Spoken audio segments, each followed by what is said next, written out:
The first three parts of this book, passion, aspiration, and temptation, represent the common human life, with its passion, pathos, and tragedy. The last three parts, transcendence, beatitude, and peace, present the divine life, calm, wise, and beautiful, of the sage and savior. The middle part, transmutation, is the transitional stage between the two. It is the alchemic process linking the divine with the human life. Discipline, denial, and renunciation do not constitute the divine state. They are only the means by which it is attained. The divine life is established in that perfect knowledge which bestows perfect peace. From Passion to Peace, or The Pathway of the Pure, by James Allen. Chapter 1. Passion. The pathway of the saints and sages, the road of the wise and pure, the highway along which the saviors have trod, and which all saviors to come will also walk, such is the subject of this book, such is the high and holy theme which the author briefly expounds in these pages. Passion is the lowest level of human life. None can descend lower. In its chilling swamps and concealing darkness creep and crawl the creatures of its sunless world. Lust, hatred, covetousness, pride, vanity, greed, revenge, envy, spite, retaliation, slander, backbiting, lying, theft, deceit, treachery, cruelty, suspicion, jealousy. Such are the brute forces and blind, unreasoning impulses that inhabit the underworld of passion and roam, devouring and devoured, in the rank, primeval jungles of the human mind. There also dwell the dark shapes of remorse and pain and suffering, and the drooping forms of grief and sorrow and lamentation. In this dark world the unwise live and die, not knowing the peace of purity, nor the joy of that divine light which forever shines above them, and for them yet shines in vain so long as it falls on unseeing eyes which look not up, but are ever bent earthward, fleshward. But the wise look up. They are not satisfied with this passion world, and they bend their steps towards the upper world of peace, the light and glory of which they behold, at first afar off, but nearer and with ever increasing splendor as they ascend. None can fall lower than passion, but all can rise higher. In that lowest place, where further descent is impossible, all who move forward must ascend, and the ascending pathway is always at hand, near and easily accessible. It is the way of self-conquest, and he has already entered it who has begun to say nay to his selfishness, who has begun to discipline his desires and to control and command the unruly elements of his mind. Passion is the arch-enemy of mankind, the slayer of happiness, the opposite and enemy of peace. From it proceeds all that defiles and destroys. It is the source of suffering, the maker of misery, and the promulgator of mischief and disaster. The inner world of selfishness is rooted in ignorance, ignorance of divine law, of divine goodness, ignorance of the pure way and the peaceful path. Passion is dark, and it thrives and flourishes in spiritual darkness. It cannot enter the regions of spiritual light. In the enlightened mind, the darkness of ignorance is destroyed. In the pure heart there is no place for passion. Passion in all its forms is a mental thirst, a fever, a torturing unrest. As a fire consumes a magnificent building, reducing it to a heap of unsightly ashes, so are men consumed by the flames of passions, and their deeds and works fall and perish. If one would find peace, he must come out of passion. The wise man subdues his passions. The foolish man is subdued by them. The seeker for wisdom begins by turning his back on folly. The lover of peace enters the way which leads thereto, and with every step he takes, he leaves further below and behind him the dark dwelling place of passion and despair. The first step towards the heights of wisdom and peace is to understand the darkness and misery of selfishness, and when that is understood, the overcoming it, the coming out of it, will follow. Selfishness, or passion, not only subsists in the gross forms of greed and glaringly ungoverned conditions of mind, it informs also every hidden thought which is subtly connected with the assumption and glorification of oneself, and it is most deceiving and subtle when it prompts one to dwell upon the selfishness in others, to accuse them of it, and to talk about it. The man who continually dwells upon the selfishness in others will not thus overcome his own selfishness. Not by accusing others do we come out of selfishness, but by purifying ourselves. The way from passion to peace is not by hurling painful charges against others, but by overcoming oneself. By eagerly striving to subdue the selfishness of others, we remain passion-bound. By patiently overcoming our own selfishness, we ascend into freedom. He only who has conquered himself can subdue others, and he subdues them not by passion, but by love. The foolish man accuses others and justifies himself, but he who is becoming wise justifies others and accuses himself. The way from passion to peace is not in the outer world of people. It is in the inner world of thoughts. It does not consist in altering the deeds of others. It consists in perfecting one's own deed. Frequently, the man of passion is most eager to put others right, but the man of wisdom puts himself right. If one is anxious to reform the world, let him begin by reforming himself. The reformation of self does not end with the elimination of the sensual elements only. That is its beginning. It ends only when every vain thought and selfish aim is overcome. Short of perfect purity and wisdom, there is still some form of self-slavery or folly which needs to be conquered. Passion is at the base of the structure of life. Peace is its crown and summit. Without passion to begin with, there would be no power to work with and no achievement to end with. Passion represents power, but power misdirected, power producing hurt instead of happiness. Its forces, while being instruments of destruction in the hands of the foolish, are instruments of preservation in the hands of the wise. When curbed and concentrated and beneficently directed, they represent working energy. Passion is the flaming sword which guards the gates of paradise. It shuts out and destroys the foolish. It admits and preserves the wise. He is the foolish man who does not know the extent of his own ignorance, who is the slave of thoughts of self, who obeys the impulses of passion. He is the wise man who knows his own ignorance, who understands the emptiness of selfish thoughts, who masters the impulses of passion. The fool descends into deeper and deeper ignorance. The wise man ascends into higher and higher knowledge. The fool desires and suffers and dies. The wise man aspires and rejoices and lives. With mind intent on wisdom and mental gaze raised upward, the spiritual warrior perceives the upward way and fixes his attention upon the heights of peace.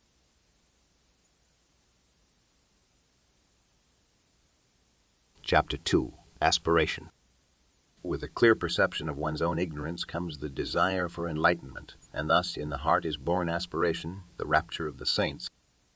On the wings of aspiration, man rises from earth to heaven, from ignorance to knowledge, from the under darkness to the upper light.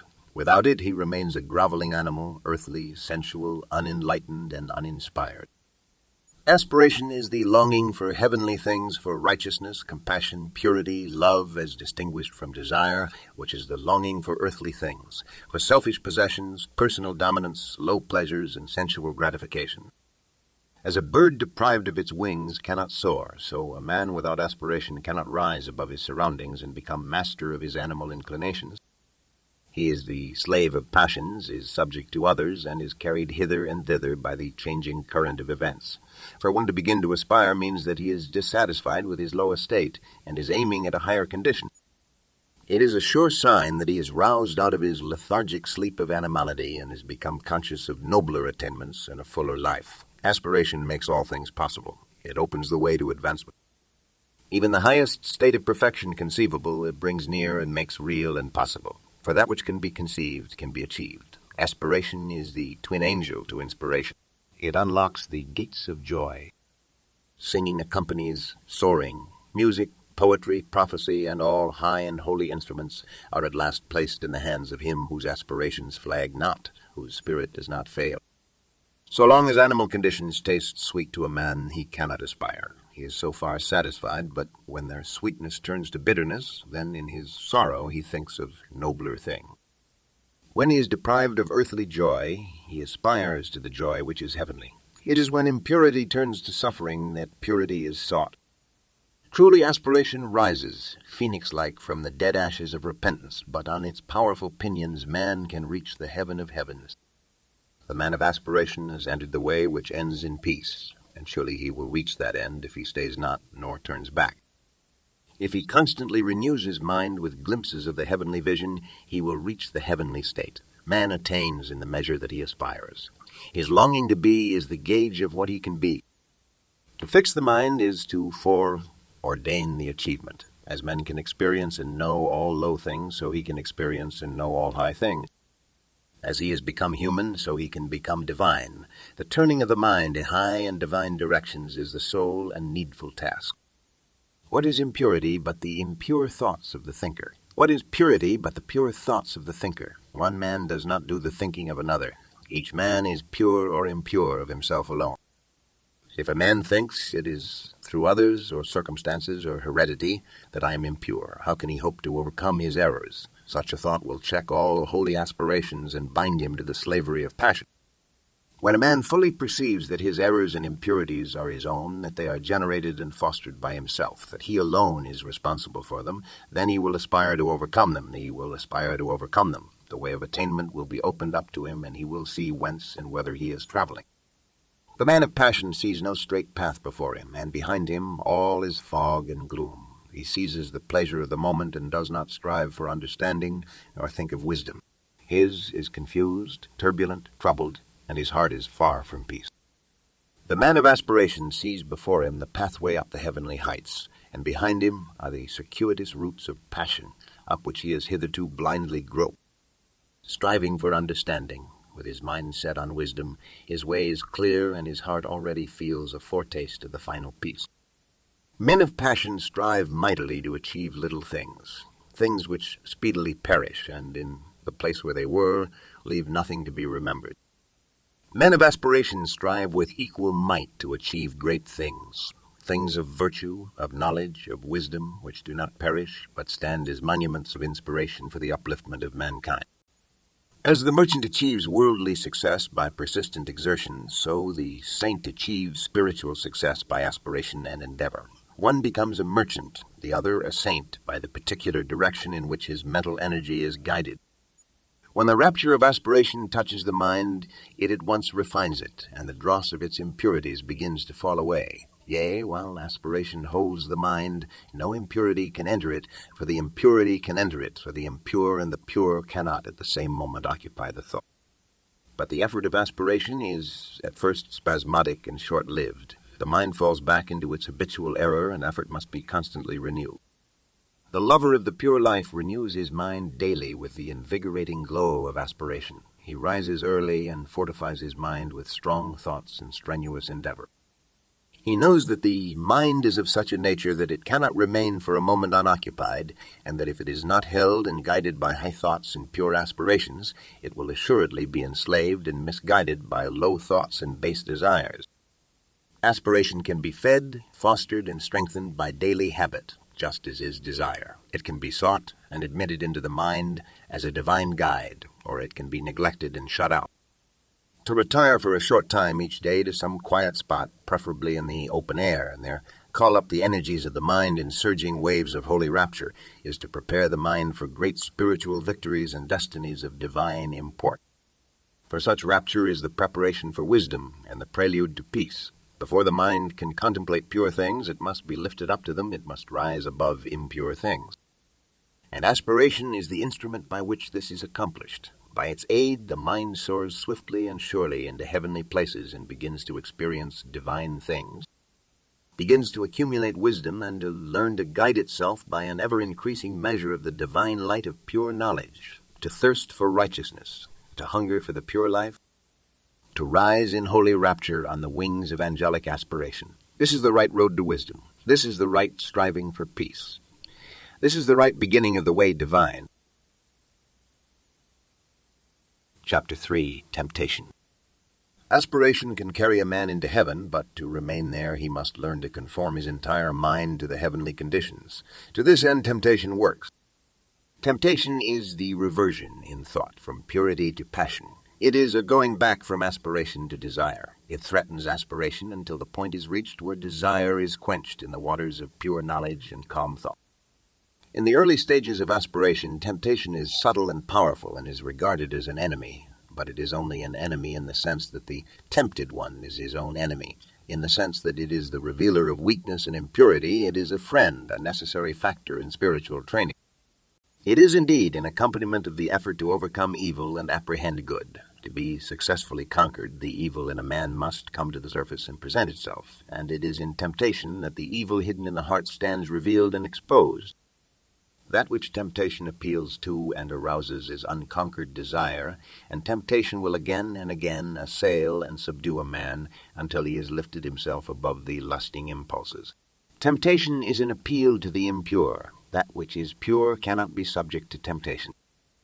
Temptation waylays the man of aspiration until he touches the region of the divine consciousness, and beyond that border temptation cannot follow him. It is when a man begins to aspire that he begins to be tempted.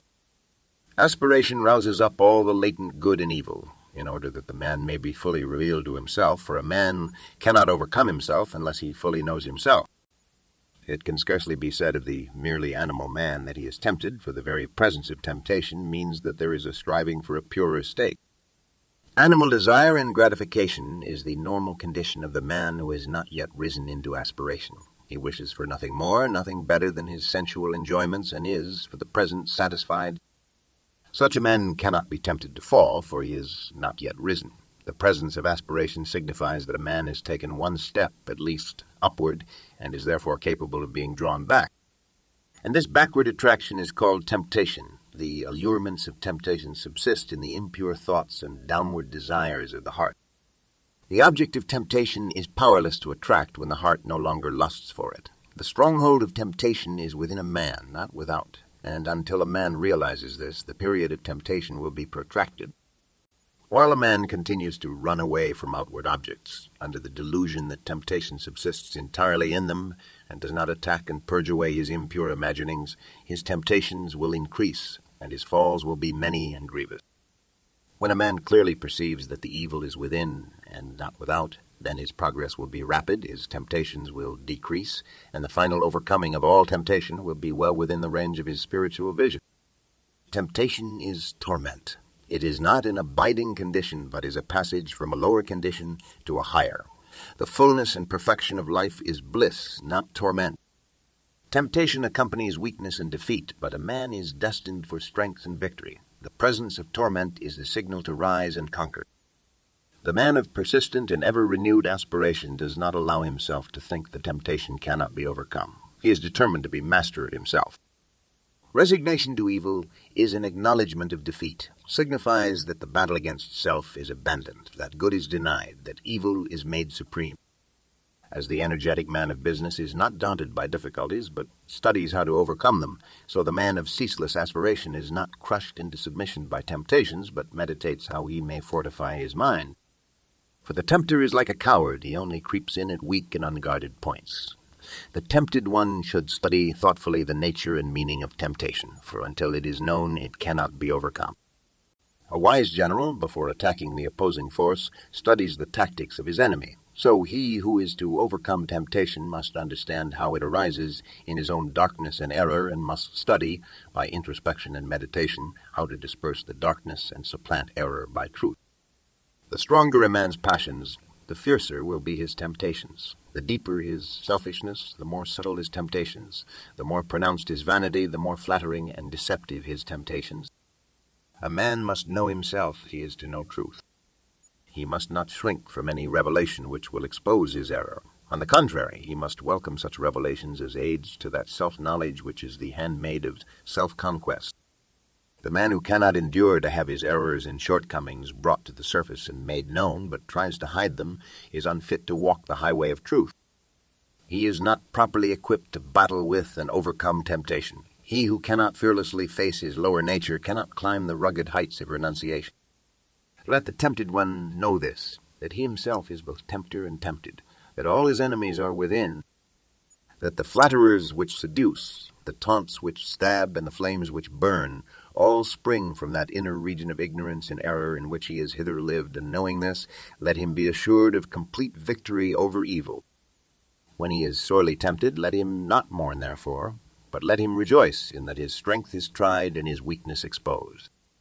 For he who truly knows and humbly acknowledges his weakness will not be slow in setting about the acquisition of strength. Foolish men blame others for their lapses and sins, but let the truth-lover blame only himself. Let him acknowledge his complete responsibility for his own conduct, and not say when he falls, this thing or such and such circumstance or that man was to blame. For the most which others can do is to afford an opportunity for our own good or evil to manifest itself. They cannot make us good or evil. Temptation is at first sore, grievous, and hard to be borne, and subtle and persistent is the assailant. But if the tempted one is firm and courageous and does not give way, he will gradually subdue his spiritual enemy and will finally triumph in the knowledge of good. The adverse one is compounded of a man's own lust and selfishness and pride, and when these are put away, evil is seen to be as naught, and good is revealed in all victorious splendor. Chapter 4. Transmutation. Midway between the hell of passion and the heaven of peace is the purgatory of transmutation. Not a speculative purgatory beyond the grave, but a real purgatory in the human heart. In its separating and purifying fire, the base metal of error is sifted away, and only the clarified gold of truth remains. When temptation is culminated in sorrow and deep perplexity, then the tempted one, strenuously striving for deliverance, finds that his thraldom is entirely from himself, and that instead of fighting against outer circumstances, he must alter inner condition. The fight against outer things is necessary it is the only course which can be adopted at the first because of the prevailing ignorance of mental causation, but it never of itself brings about emancipation. What it does bring about is the knowledge of the mental cause of temptation, and the knowledge of the mental cause of temptation leads to the transmutation of thought, and the transmutation of thought leads to deliverance from the bondage of error. The preliminary fighting is a necessary stage in spiritual development, as the crying and kicking of a helpless babe is necessary to its growth. But as the crying and kicking is not needed beyond the infant stage, so the fierce struggling with and falling under temptation ends when the knowledge of mental transmutation is acquired. The truly wise man, he who is enlightened concerning the source and cause of temptation, does not fight against outward allurements. He abandons all desire for them.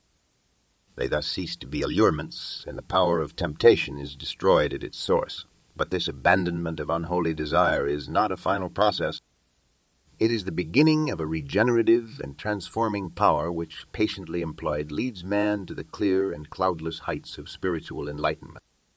Spiritual transmutation consists in an entire reversal of the ordinary self-seeking attitude of mind towards men and things, and this reversal brings about an entirely new set of experiences. Thus the desire for a certain pleasure is abandoned, cut off at its source, and not allowed to have any place in the consciousness. But the mental force which that desire represented is not annihilated. It is transferred to a higher region of thought, transmuted into a purer form of energy. The law of conservation of energy obtains universally in mind as in matter, and the force shut off in lower directions is liberated in higher realms of spiritual activity.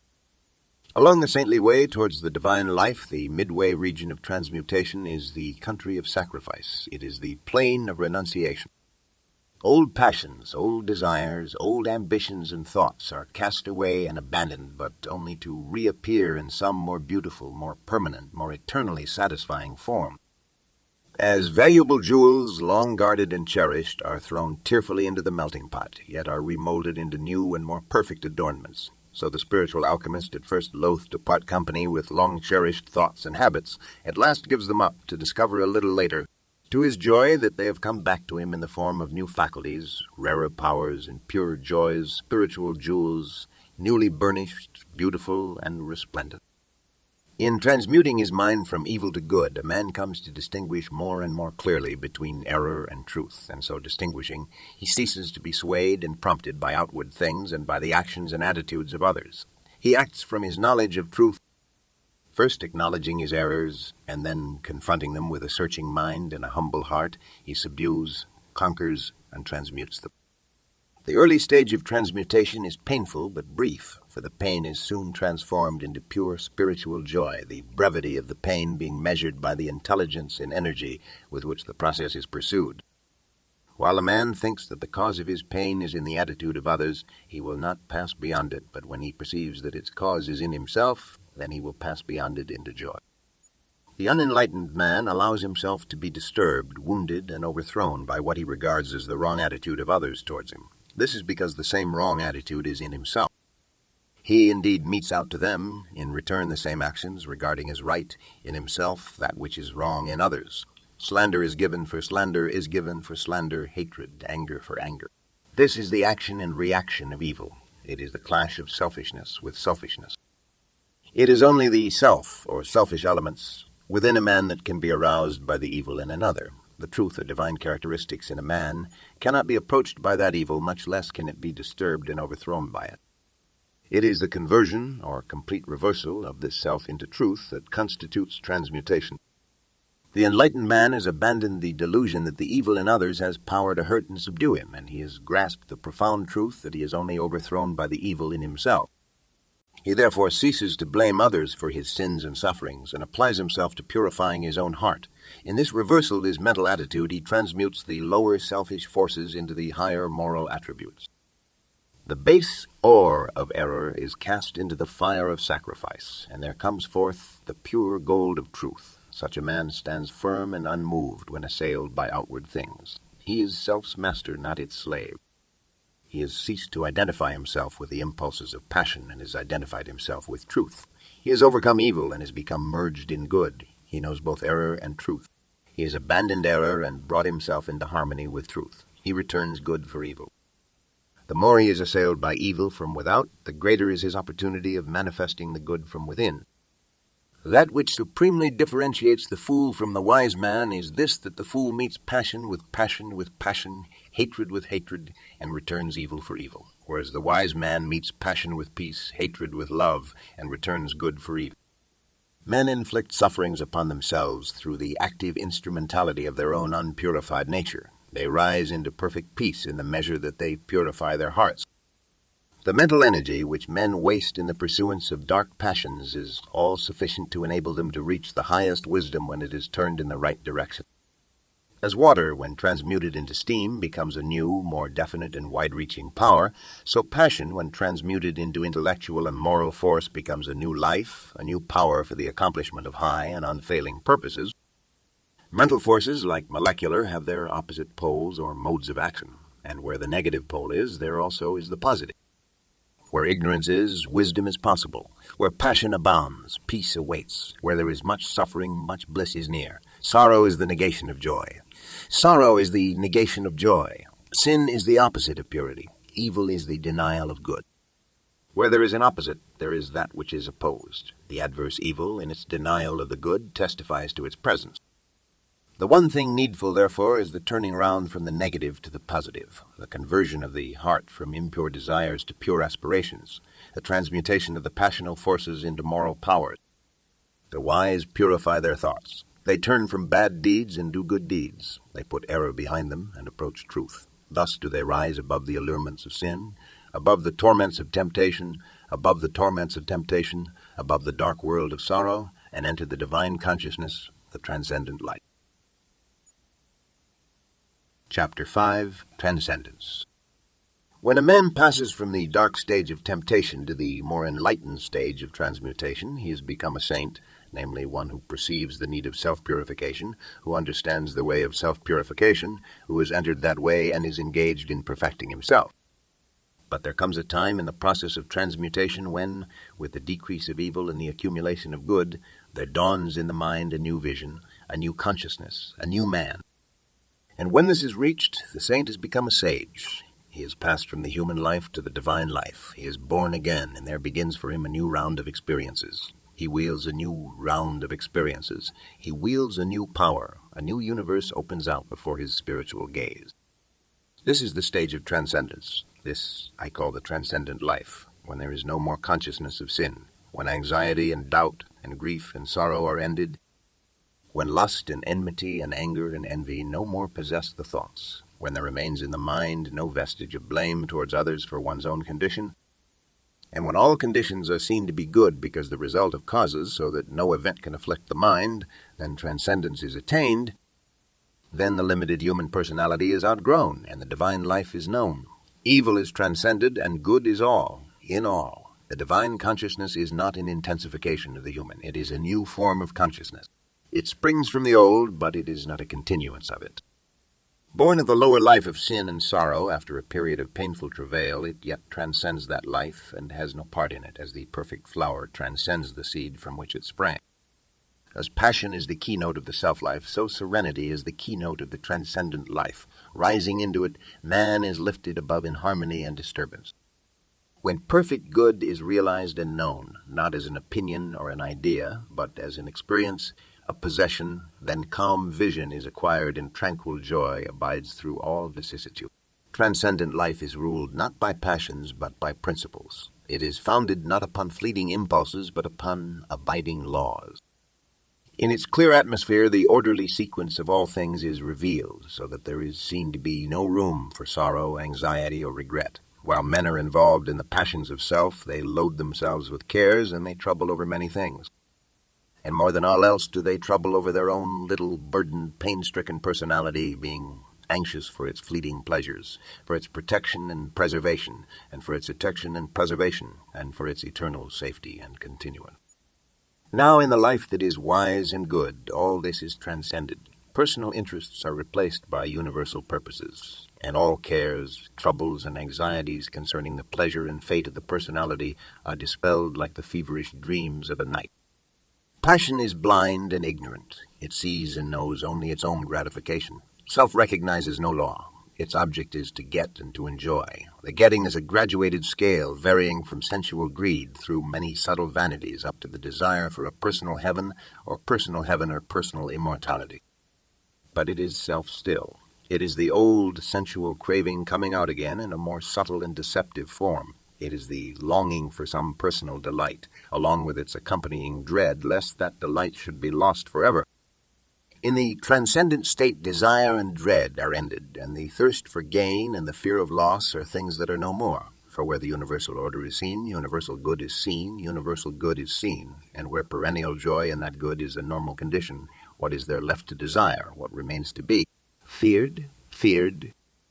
He who has brought his entire nature into conformity and harmony with the law of righteousness, who has made his thoughts pure and his deeds blameless, he it is who has entered into liberty. He has transcended darkness and mortality and has passed into light and immortality. For the transcendent state is at first a higher order of morality, then a new form of perception, and at last a comprehensive understanding of the universal moral causation. And this morality, this vision, and this understanding constitute the new consciousness, the divine life.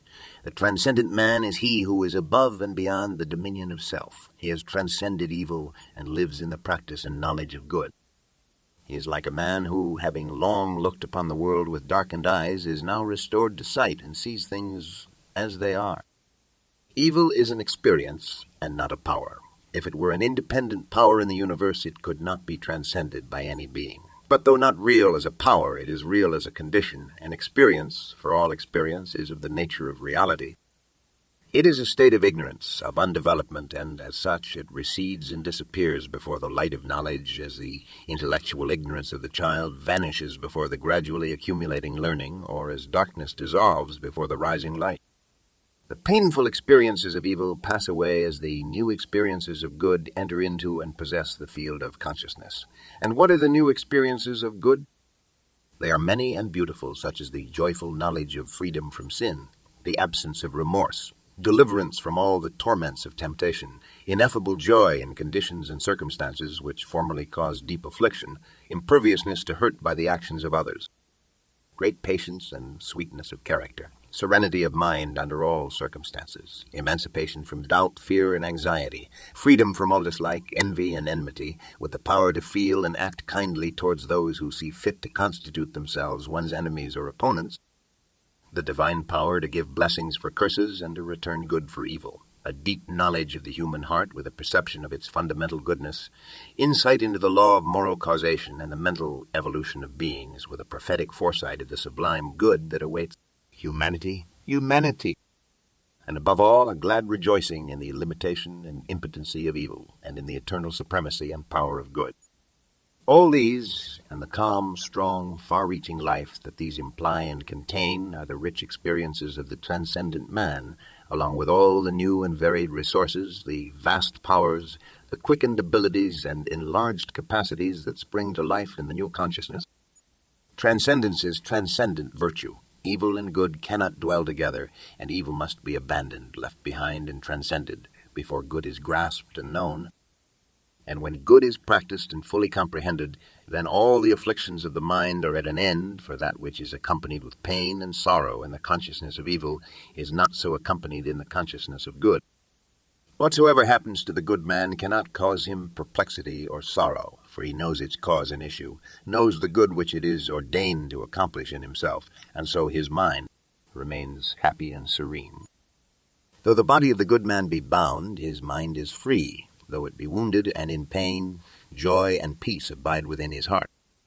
A spiritual teacher had a pupil who was apt and earnest. After several years of learning and practice, the pupil one day propounded a question which his master could not answer. After several days of deep meditation, the master said to his pupil, "I cannot answer the question which you have asked. Have you any solution to offer?" Whereupon the pupil formulated a reply to the question which he had propounded, and the master said to him, "You have answered that which I could not. Henceforth nor I nor any man can instruct you, for now you are indeed instructed by truth. You have soared like the kingly eagle, where no man can follow. Your work is now to instruct others. You are no longer the pupil. You have become the master." In looking back on the self-life which he has transcended, the divinely enlightened man sees that all the afflictions of that life were his school, masters teaching him and leading him upward, and that, in the measure that he penetrated their meaning and lifted himself above them, they departed from him. Their mission to teach him having ended, they left him triumphant master of the field. For the lower cannot teach the higher. Ignorance cannot instruct wisdom. Evil cannot enlighten good, nor cannot enlighten good, nor can the pupil set lessons for the master. That which is transcended cannot reach up to that which transcends. Evil can only teach in its own sphere, where it is regarded as a master. In the sphere of good it has no place, no authority.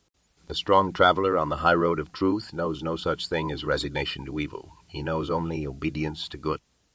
He who submits to evil, saying, "Sin cannot be overcome and evil must be borne," thereby acknowledges that evil is his master, and not his master to instruct him, but to bind and oppress him. The lover of good cannot also be a lover of evil, nor can he for one moment admit its ascendancy. He elevates and glorifies good, not evil. He loves light, not darkness. When a man makes truth his master, he abandons error, and as he transcends error, he becomes more like his master, until at last he becomes one with truth, teaching it as a master by his actions and reflecting it in his life. Transcendence is not an abnormal condition. It belongs to the orderly process of evolution, and though as yet few have reached it, all will come into it in the course of the ages. And he who ascends into it sins no more, sorrows no more, and is no more troubled. Good are his thoughts, good are his actions, and good is the tranquil tenor of his way. He has conquered self and has submitted to truth. He has mastered evil and has comprehended good. Henceforth nor men nor books can instruct him, for he is instructed by the supreme good, even the spirit of truth. Chapter 6. Beatitude. When divine good is practiced, life is bliss. Bliss is the normal condition of the good man, and those outer assaults, harassments, and persecutions which bring such sufferings to others only serve to heighten his happiness, for they cause the deep fountain of good within him to well up in greater abundance. To have transcendent virtue is to enjoy transcendent felicity. The beatific blessedness which Jesus holds out is promised to those having the beatific virtues, to the merciful, the pure in heart, the peacemakers, and so on. The higher virtue does not merely and only lead to happiness. It is happiness. It is impossible for a man of transcendent virtue to be unhappy. The cause of unhappiness must be sought and found in the self-loving elements, and not in the self-sacrificing qualities. A man may have virtue and be unhappy, but not so if he have divine virtue. Human virtue is mingled with self, and therefore with sorrow. But from divine virtue every taint of self has been purged away, and with it every vestige of misery. One comparison will suffice to illustrate this. A man may have the courage of a lion in attack and self-defense, such courage being a human virtue, but he will not thereby be rendered supremely happy. But he whose courage is of that divine kind which enables him to transcend both attack and defense, and to remain mild, serene, and lovable under attack, such a man will thereby be rendered supremely happy. Moreover, his assailant will be rendered more happy, in that his more powerful good will overcome and cast out the fierce and unhappy evil of the other. The acquisition of human virtue is a great step towards truth, but the divine way transcends it. Truth lies upward and beyond. Doing good in order to gain a personal heaven or personal immortality is human virtue, but it is not unmixed with self and not emancipated from sorrow. In the transcendent virtues all is good and good is all. There is no personal or ulterior aim. Human virtue is imperfect. It is mixed with the baser, selfish elements and needs to be transmuted. Divine virtue is unblemished, pure. It is complete and perfect in itself. And what are the transcendent virtues that embody all felicity? They are impartiality, The seeing so deeply into the human heart and into human actions that it becomes impossible to take sides with one man or one party against another, and therefore the power to be perfectly just. Unlimited kindness towards all men and all creatures, whether enemies or friends. Perfect patience at all times, in all circumstances, and under the severest trials. Profound humility, the total abnegation of self. The judging of one's own actions as though they were the actions of another. Stainless purity of mind and deed. Freedom from all evil thoughts and impure imaginings. Unbroken calmness of mind, even in the midst of outward strife, or surrounded by the turmoil of many vicissitudes. Abiding goodness of heart. Impervil evil, returning good for evil. Compassion, deep pity for all creatures and beings in their sufferings, shielding the weak and helpless, and protecting, out of pity, even one's enemies from injury and slander. Abounding love towards all living things, rejoicing with the happy and successful, and sympathizing with the sorrowing and defeated. Perfect peace towards all things, being at peace with all the world, a profound reconciliation to the divine order of the universe. Such are the virtues that transcend both vice and virtue. They include all that virtue embodies while going beyond it into divine truth. They are the fruits of innumerable efforts to achieve, the glorious gifts of him that overcomes. They constitute the 10-jeweled crown prepared for the calm brow of him who has conquered himself. With these majestic virtues is the mind of the sage adorned. By them he is eternally shielded from sin and sorrow, from harm and hurt, from trouble and turmoil. In them he abides in a happiness, a blessedness, a bliss so pure and tranquil, so deep and high, so far transcending all the fleeting excitements of self as to be unknown and incomprehensible to the self-seeking consciousness. The sage has conquered passion and has come to lasting peace. As the mighty mountain remains unmoved by the turbulent ocean that beats round its base, so the mind of the sage, towering in lofty virtue, remains unshaken by the tempests of passion which beat unceasingly upon the shores of life. Good and wise, he is evermore happy and serene. Transcendently virtuous, he lives in beatific bliss. Chapter 7. Peace. Where passion is, peace is not. Where peace is, passion is not. To know this is to master the first letter in the divine language of perfect deeds. For to know that passion and peace cannot dwell together is to be well prepared to renounce the lesser and embrace the greater. Men pray for peace, yet cling to passion. They foster strife, yet pray for heavenly rest. This is ignorance, profound spiritual ignorance. It is not to know the first letter in the alphabet of things divine. Hatred and love, strife and peace cannot dwell together in the same heart. Where one is admitted as a welcome guest, the other will be turned away as an unwelcome stranger.